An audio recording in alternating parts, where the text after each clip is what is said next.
conjugates. Two expressions um, are conjugates if they are of the form x plus y and x minus y. So what this is saying here, um, for two expressions to be conjugates of each other, then the middle sign of that expression must be opposite. Now conjugates, now this is, we're just going to introduce this word, but I know later on, especially as we move on to other higher level maths, we'll definitely see this word again. Conjugate, we would use conjugates if we were, I'm going to give an example. If we had a radical expression such as 6 over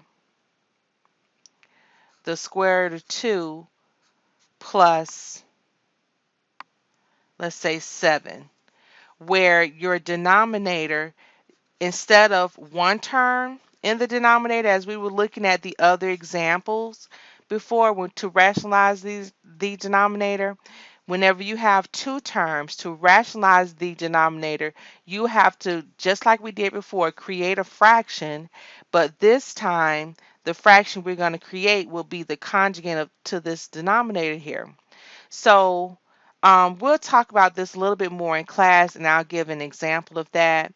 But right now, just knowing what does conjugate mean, meaning just taking the opposite signs. Okay, so for example, the square root of 14 plus the square root of 5, its conjugate, what doesn't change will be the first and last terms of the expression, but the signs are going to be different. So its conjugate here would be the square root of 14 minus the square root of 5.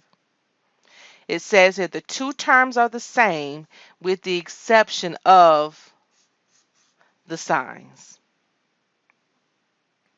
So let's look at an example or some examples where I'm just asking you to find the conjugate.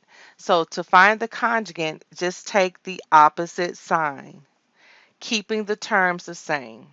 So for example, A, the conjugate of the square root of 13 plus y will be the square root of 13 minus y. Example B, 15 minus the square root of z, its conjugate would be 15 plus the square root of z. C, the conjugate to negative 7 square root of 2 minus 8 square root of c is negative 7 square root of 2 plus 8 square root of c.